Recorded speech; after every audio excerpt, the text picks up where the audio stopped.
Welcome to Journeys of Faith. The title of this audiobook is St. Thomas More and St. John Fisher. The authors are Bob and Penny Lord. It is narrated by Elena Sandoval-Lord. English Martyrs. Those who will destroy our church have forgotten the price we have paid for her. This is a story of men who will not compromise their church, not even for the king and country they dearly loved.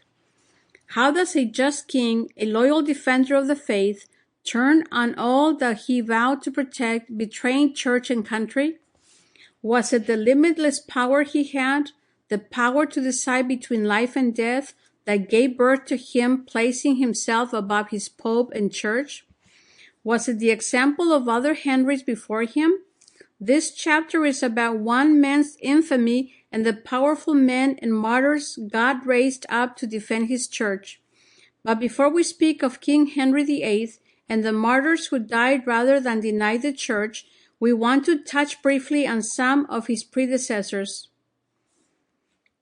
Henry II, Emperor of the Holy Roman Empire, who became emperor in 1056 at the age of 6 years old, fought against Pope Gregory VII. The Pope excommunicated him. What did that Henry do? He went to Canossa, Italy, where the Pope was living.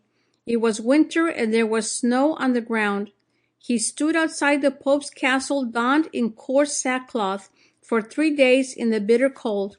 The Pope forgave him and took him back into the church.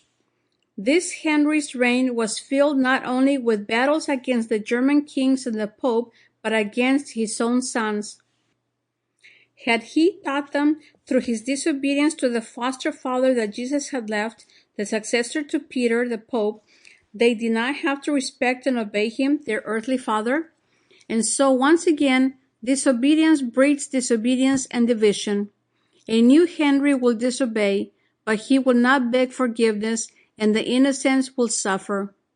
St. Thomas Becket, martyr of the Middle Ages, 1118-1170.